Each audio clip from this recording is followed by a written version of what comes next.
진짜? 아, 그거 한국에서 뉴스 봤어. 아, 돌아가고 싶어요. 이런 쓸데없는 소리 하면 안 돼. 열심히 하자고. 됐어. 이제. 아니, 요즘에 안 바쁘잖아. 방학이니까. 그러니까 더 외로운 것 같아.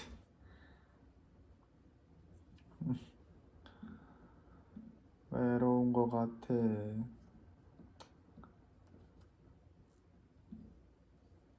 방학이면 말했잖아. 공부하고, 운동하고.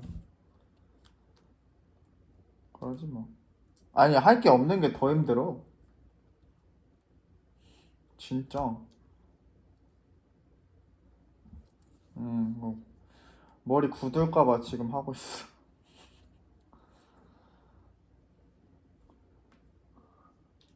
알겠어요.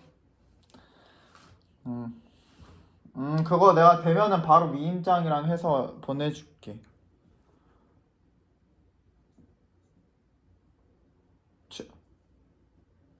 경찰서로 안 가도 되는데, 꼭 갈 필요는 없어, 경찰서로.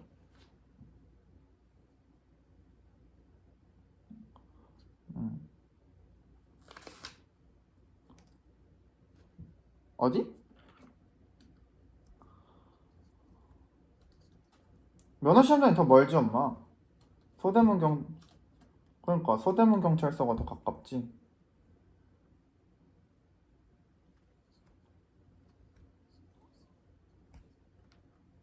면허시험장이 더 빨리 끝나지 않을까?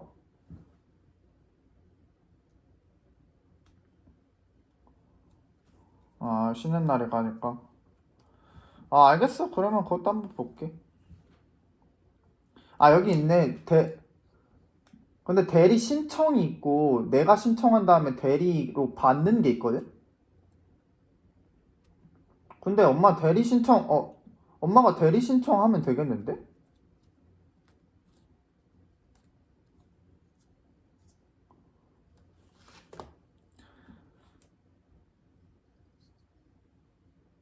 음, 그치. 근데 내가 사진이 있나 한번 볼래, 엄마? 내 방에?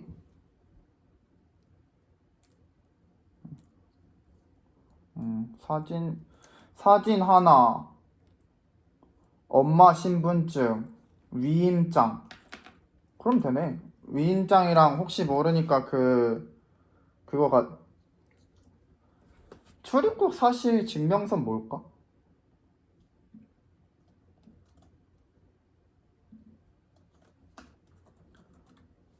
아, 이것도 그럼 알아볼게. 알겠어요. 그러면. 네, 이거 해서 오늘 보내줄게. 여보세요?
Hello everyone.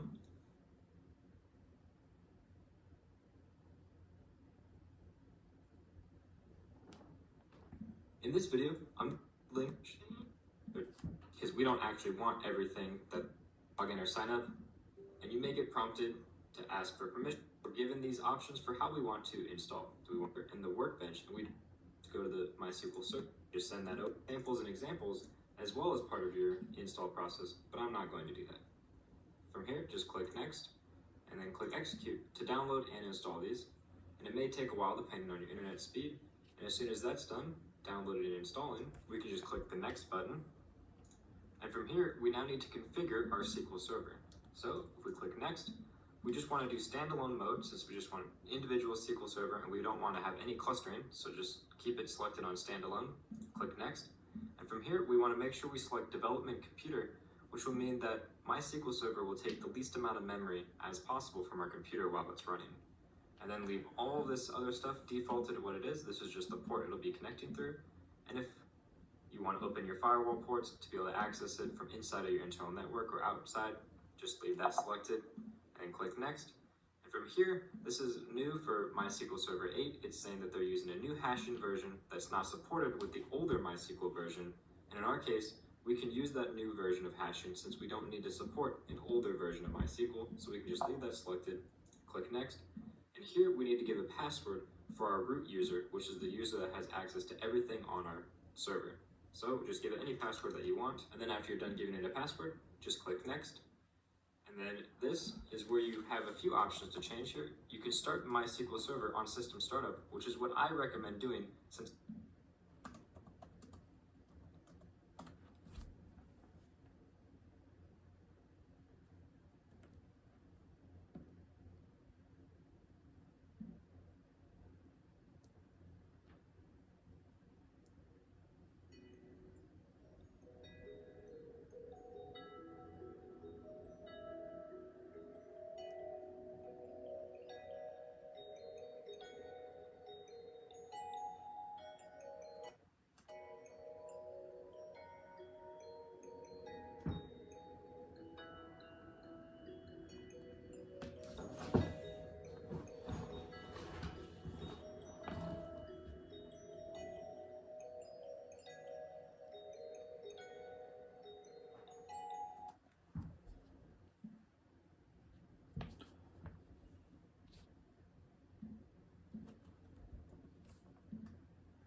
Hi, today I want to OS.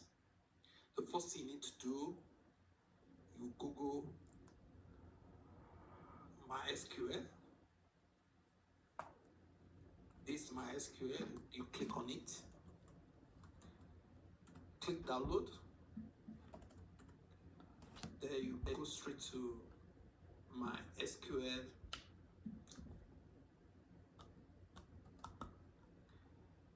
Click download.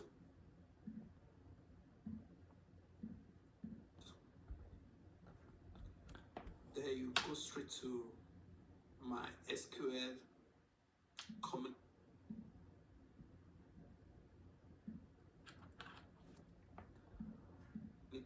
GL download. The next thing you do is to look for MySQL community server.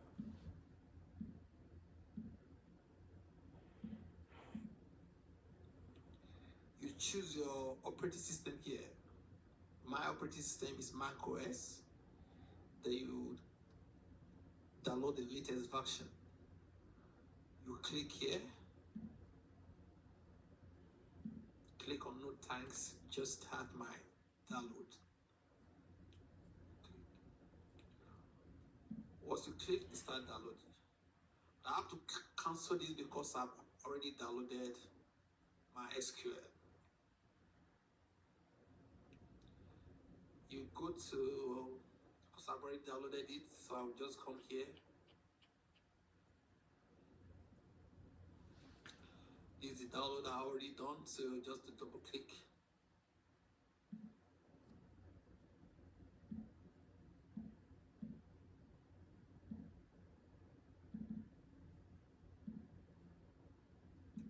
I start the installation process.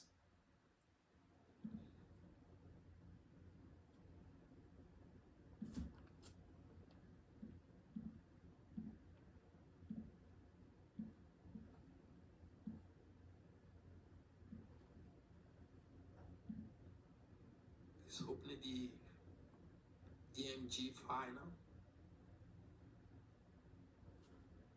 So I double click this.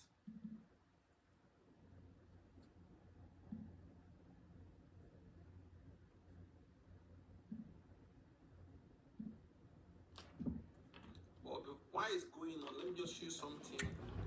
If you go to system preference, click on system preference, you will see that there's nothing like my SQL here. It's supposed to be somewhere here, but I don't have anything my SQL here. So if you open your Mac, you don't see anything here related to my SQL, you know it's not your system yet.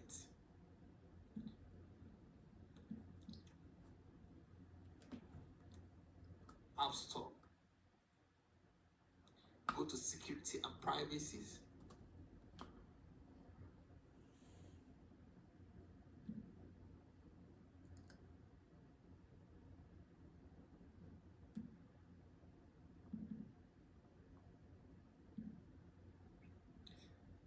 Open anyway.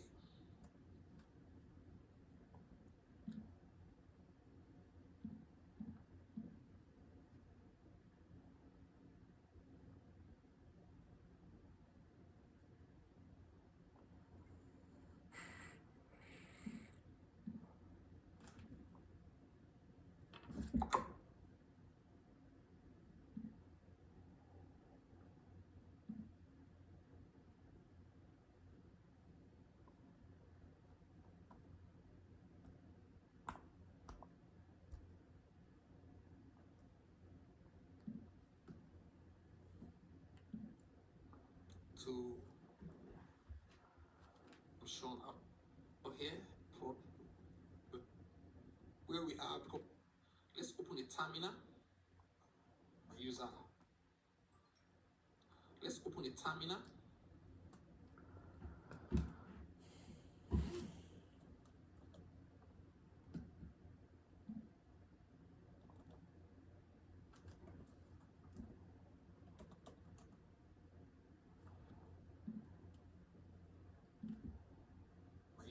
The one you will use for my SQL.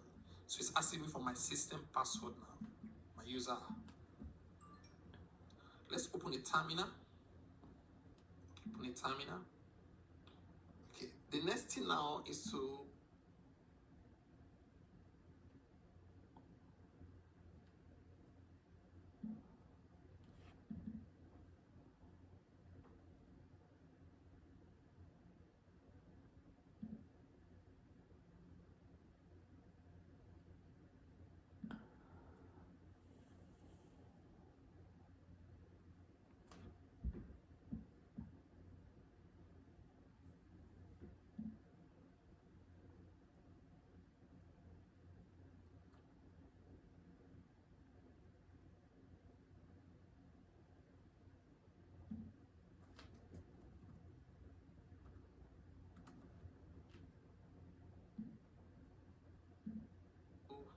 check on the terminal. Okay, the next thing now is to check where we are, because we need to be in our user directory, pwd, showing that I'm in my user directory, where we are, because we need to be in our user directory, pwd, showing that I'm in my user directory. So I need to check for the bash file, al, say list al to see all your file, but I want to see the bash or bash. The bash, I want L, say list al to see all your file, but I want to see the bash or bash file.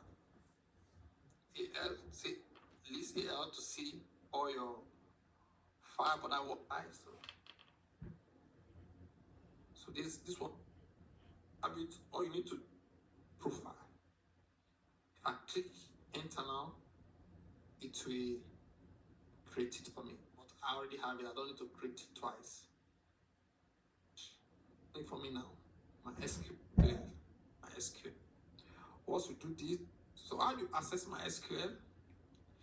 Just tap my SQL, put your password, the one you put just now, mount, preference, my SQL, what is running. You know, before we have only this here, but now we have my SQL now, meaning it is now installed in your computer. Any question, please? Meaning it is now installed. QS is installed. Go to system.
Hello everyone, I hope you have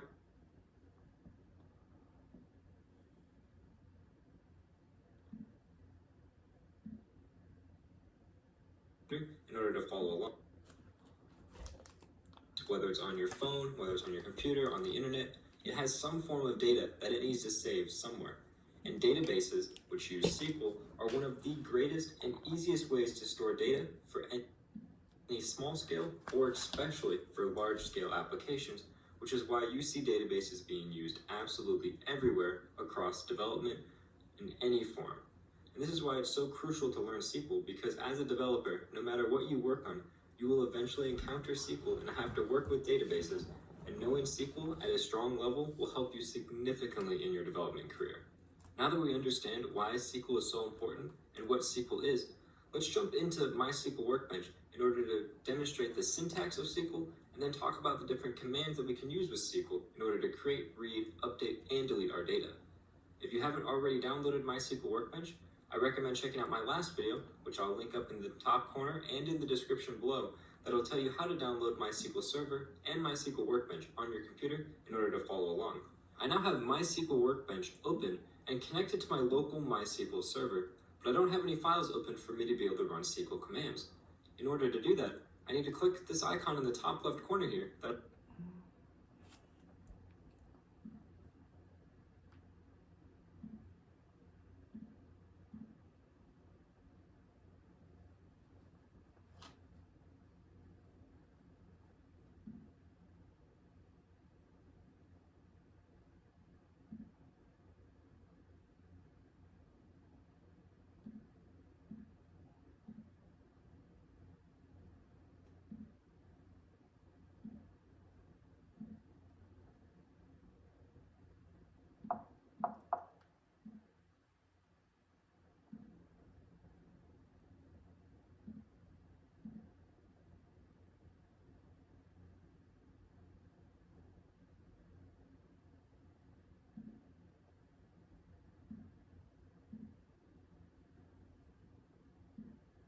that'll allow me to create a new SQL tab for executing queries.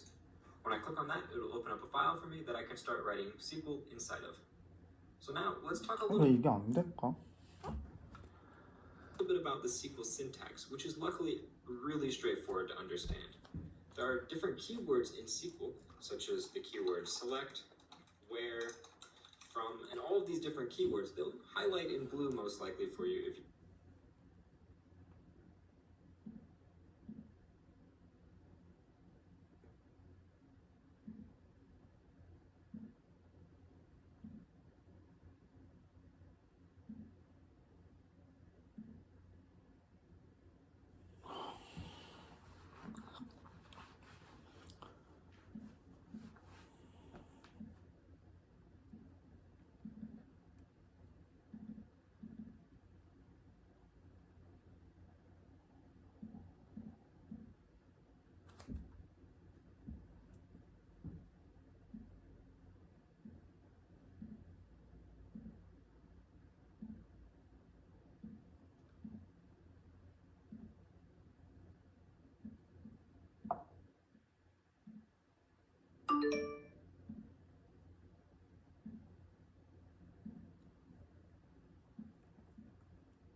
Hello everyone.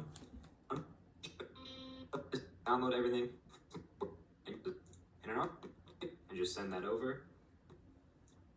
Install, because we only want the server and custom is the times, and you may get prompted. You just click on the installer to open it up, download the installer, and as soon as that's done being installed, you just click on the installer to open it up, and you may get prompted to ask for permission. Just click.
yes. Absolutely want to put an op in there to install the process. To configure, just want to click SQL Server. All this other stuff defaulted to what it is. This is just the port. It'll be connected out of your internet.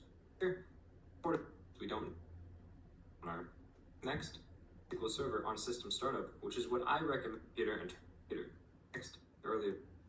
Next, if we have a connection here, if you double click on this and type in your password you created earlier, you are able to, in order to just say TCP IP, which is what we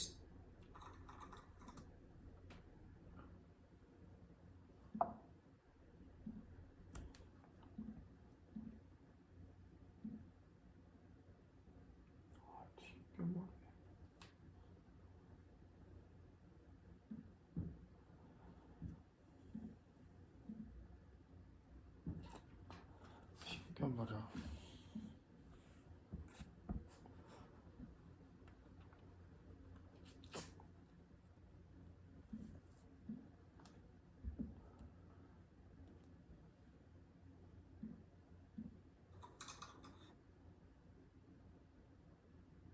Hello everyone, I hope you're having a good day.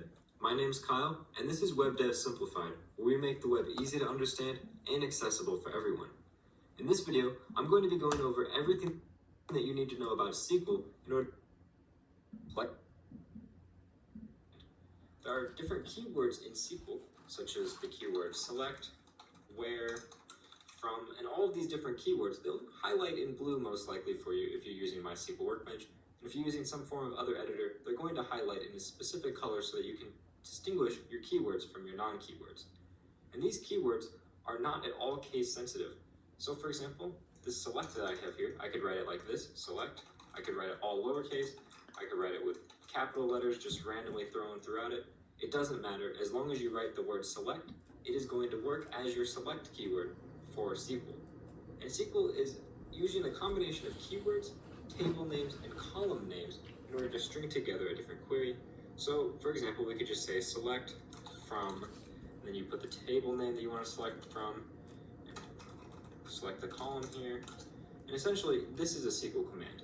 They have a bunch of different keywords, you have different table names, different column names, and then at the end of your SQL command, you need to put a semicolon. Now, this is not required in every single database management system, but if you wanted to write two different SQL queries in one file, you need semicolons to separate them. So I recommend always ending a semicolon to the end of your SQL statement, no matter what you're doing. Also, even though the keywords can be written in all caps, all lowercase, or any other combination of uppercase or lowercase, it is almost always best practice and the standard to write all of your keywords in full uppercase in order to distinguish them from your column names and table names, which will most likely be in lowercase format as opposed to uppercase. Also, if you need to write a string inside of SQL, you use single quotes and then put the string inside of those single quotes to distinguish that you have a string instead of some form of keyword or some form of table or column name. So, now that we have that out of the way, let's get started with actually creating a database for us to use. In this example, I'm going to create a database for a record company which will have bands, albums, and songs inside of it for you to be able to work with. Now that we've got the syntax out of the way, we're going to create a database for a record company which is going to contain tables for bands and albums. So to get started, we need to create this database because we don't actually have any databases in our SQL server that we've created yet.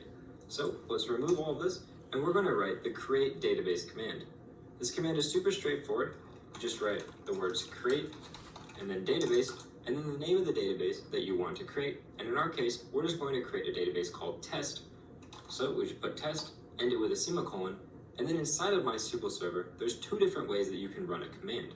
There's this lightning bolt icon on the left here that just executes absolutely everything inside of this file over here, or it'll execute whatever you highlight. So if you want to just execute a few commands, you can highlight them and then click this lightning bolt in order to execute them. Or there's the second option, which is this lightning bolt with the cursor, and that'll just execute whatever statement your cursor is inside of, which is the method I usually use for running SQL commands inside of SQL Server. So if we just click on this icon right here, we'll create a database called test, and you'll notice nothing actually happens. It doesn't look like anything is created, and that's because MySQL Workbench doesn't actually update the UI when you create new things very quickly. So if you go over to the schemas section, this is just where your databases are listed. If you click refresh, it'll actually populate our database down here of test. And if we open that up, you see that we have an empty test database with no tables or anything else inside of it. And that's exactly what we want, since we used create database to create that database. But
since we're not creating a database called test, we actually want our database to be about something else.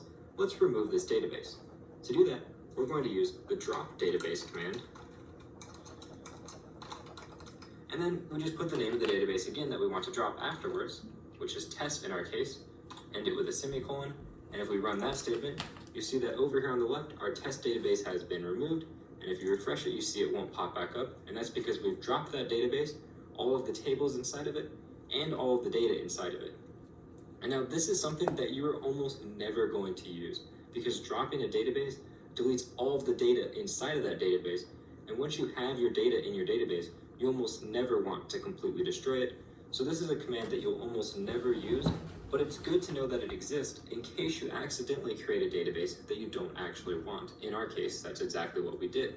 So now let's create the actual database that we want, which, as I mentioned earlier, is going to be for a record company. So create database, put the name of our database, which is going to be record company in here.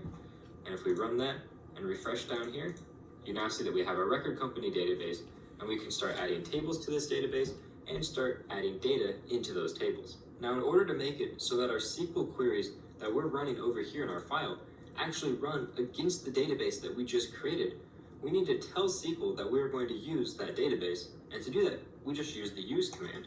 So we type in use and then the name of the database that we want to run our queries on. So in this case, we just want to run them on the record company database that we just created. And if we just hit that to execute, we are now using the record company database, and you see that it is bolded over here in MySQL Workbench, which tells us that we are now using that database. So when we run commands such as creating tables or adding data, it'll add it and create it on the record company database. Otherwise, it won't actually know what database we want to run these commands on. So now we can work on creating our first table. This is going to be done in a very similar fashion to how create database was done, but instead of using database, we're just going to use create table and then the name of the table that we want to create. So we're just going to do a test table to start here. And now, as I mentioned earlier, tables have columns inside of them that represent the different properties of the object that it's representing. So when we create our table, we need to tell it what columns we want it to create with. So we create parentheses, and inside of these parentheses, we're going to put the different columns that we want for our table. So, for example, in this table, we're just going to add one column. We're just going to call it test column, and then we need to give that column a type because our database needs to know what type of data it's storing. For example, is it going to be a string? Is it an integer? Is it a date? Floating point number? We need to tell our database what type of data that holds. So in our case, we'll just use int. And again, since this is a keyword, I like to keep it all uppercase in order to distinguish it from my column names and table names. And we don't need to end any of this with a semicolon because all of this 3 lines right here is a single SQL command. So we just want to put the semicolon at the end of that command. And this inside of here is not actually a command, so we don't want to end it with a semicolon, otherwise we're going to get an error. So now if we put our cursor inside of this command, click to execute it, and if we refresh our schema over here on the left, you'll see that we now have a little drop down by our tables, and we have a test table, and inside of that table, in our columns, we have our test column, which is a type of integer, and that's awesome. But let's say we want to add another column to our table. We forgot to add it in the beginning, and we don't want to go back and change this create table because we already have data in there, and if we recreate the table, we're going to lose that data. So we have a command called alter table, which will allow us to change properties of our table after we create it. So we just type in alter table, and then the name of the table that we want to alter, in our example, it's going to be the test table, and then we tell it what we want to do. So we're going to tell what we want to add, and we want to add a column, so we're going to put the column name here.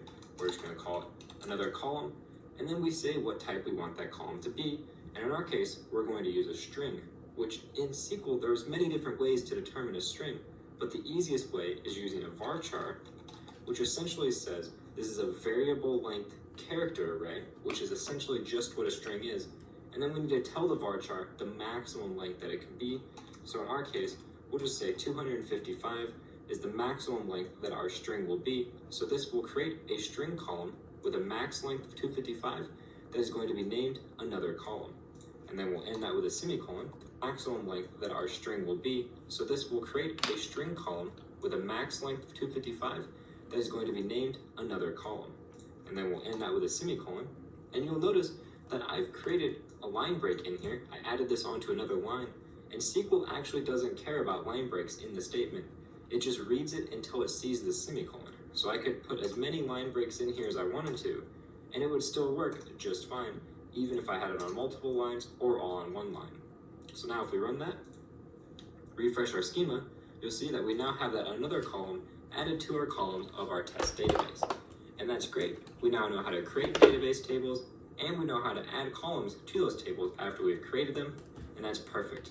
So now, since we have this test table and we don't actually want it, let's look at dropping that table, which works exactly the same as dropping a database. We just go in here, type in drop table, and the name of the table, and if we run that, you'll see that our test table completely removes itself from the tables section in the schema of the record company. Now that we've removed that table that we don't actually want, let's work on adding a table for a band that we're going to use inside of our record company database, since we want to represent different bands for our record company. So let's write create table, and we're going to call our table bands because it's going to just hold all of our bands. Again, we want our parentheses in order to say what our columns are going to be inside of here. And in our case, our bands are just going to have a name. That's all we really care about is the name of the band. So we'll use name as our column name. Again, we want this to be a varchar, and we'll just say 255 again for the length. And we never want a band to not have a name. So to make sure our band always has a name, we're going to add not null to our column. So we just put not null here, and this says that our column can no longer have any null values inside of it, which means it must always have a name defined. And this is a great way in order to force your table to have different values defined, and it'll throw an error if you try to insert a band that does not have a name. And now you may think that that's all we need to do to create a band, but what if a band has the same name as another band? That can happen. How do we distinguish these two bands from each other? And that's where using an ID column comes in handy. In almost every table that you create inside of a database, you're going to want to add an ID column in order to uniquely identify that row in that table from all of the other rows inside that table. So up here, let's just add a column. We'll call it ID. We want this to just be an integer because that's an easy way to distinguish different things. It can be 1, 2, 3, 4, and we easily can distinguish them from one another. We never want this to be null, again, just like the name. And since this ID is something that is going to distinguish our records, we don't actually want to add this ID when we insert records. We want it to be automatically generated whenever we add a new band to our table. So we're going to give it the auto increment property. And this just tells the table that we want to automatically increment this ID every time we add a new band. So the first band will be 1, the second band will be 2, and 3, and 4, and so on. And it will constantly auto increment this. In order to uniquely table that you create inside of a database, you're going to want to add an ID column in in order to uniquely identify that row in that table from all of the other rows inside that table. So up here, let's just add a column, we'll call it ID. We want this to just be an integer because that's an easy way to distinguish different things. It can be 1, 2, 3, 4, and we easily can distinguish.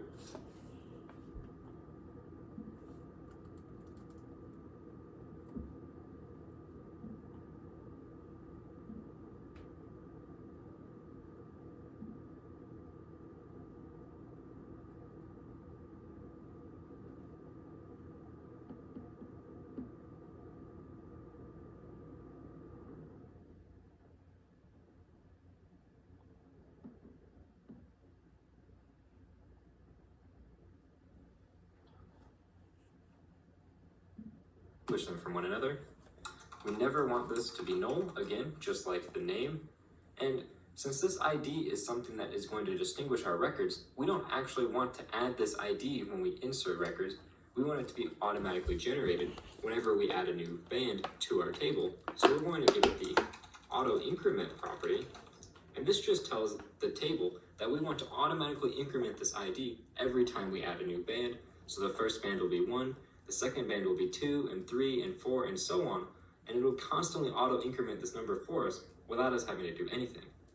And one last thing that we need to do, we need to add a column in between our ID and name column so that SQL knows that these are two separate columns, and we use that comma to separate them, just like we use semicolons, in order to separate our different SQL commands inside of our file.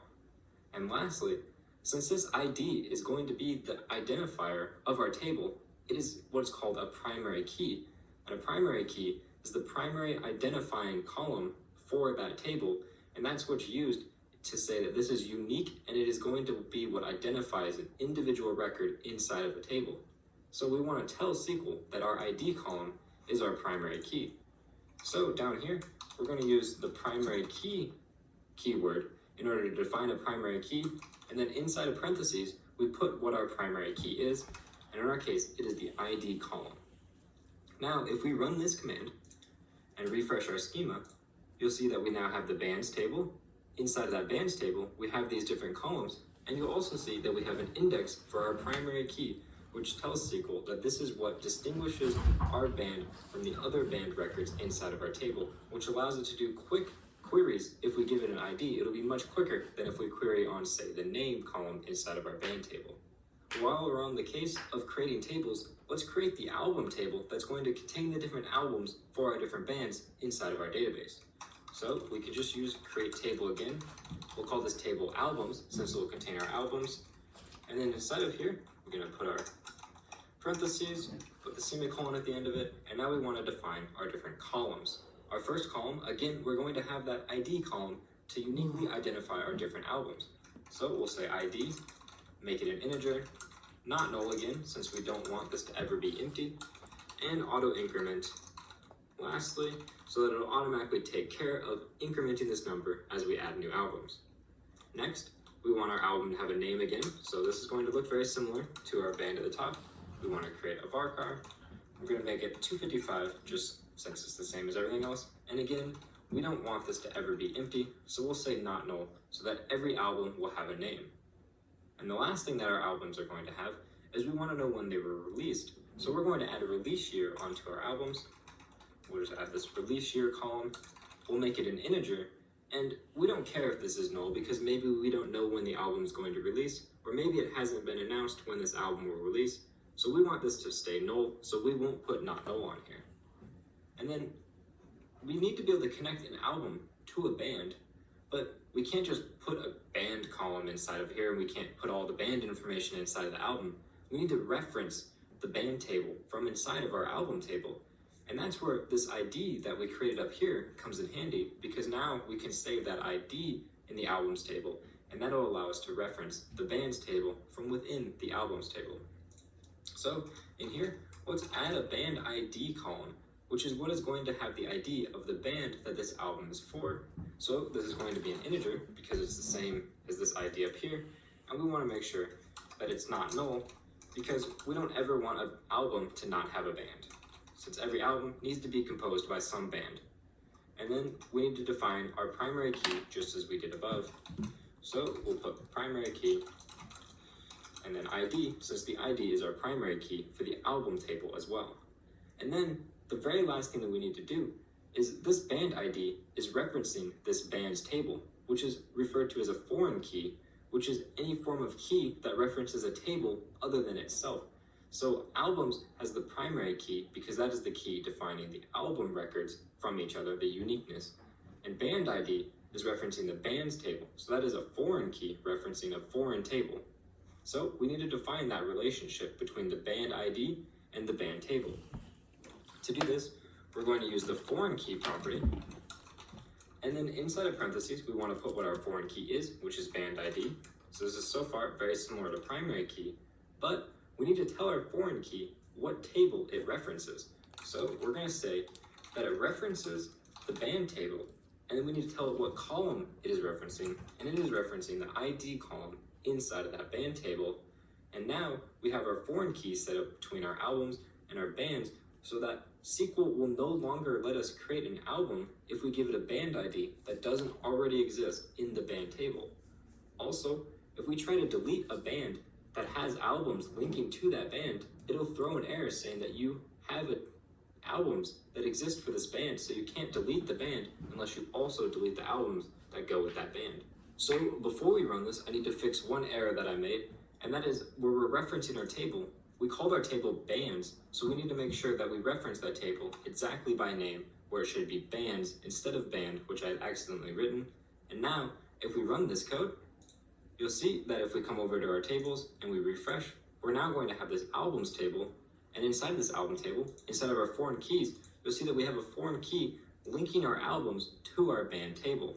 We also have all of the columns that we've created and the index for our primary key and band ID, which allows us to do quick searches for these different columns inside of our database. Now that we've finally gotten all of the tables that we needed created, we can actually start working on adding data to our tables and querying that table from our tables, because that's really what SQL is for adding data and reading that data. So let's get started by inserting some bands inside of our band table. Let's go down here a little ways so we have a little bit of space. And what we want to do is we want to insert into the bands table, and we want to supply the different values for the bands that we want to insert. So we're going to use the insert into command, and then you put the table name you want to insert data into, and in our case, that is going to be the bands table. And then after that, you need to put all of the different columns that you want to insert into inside of parentheses. And in our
Release.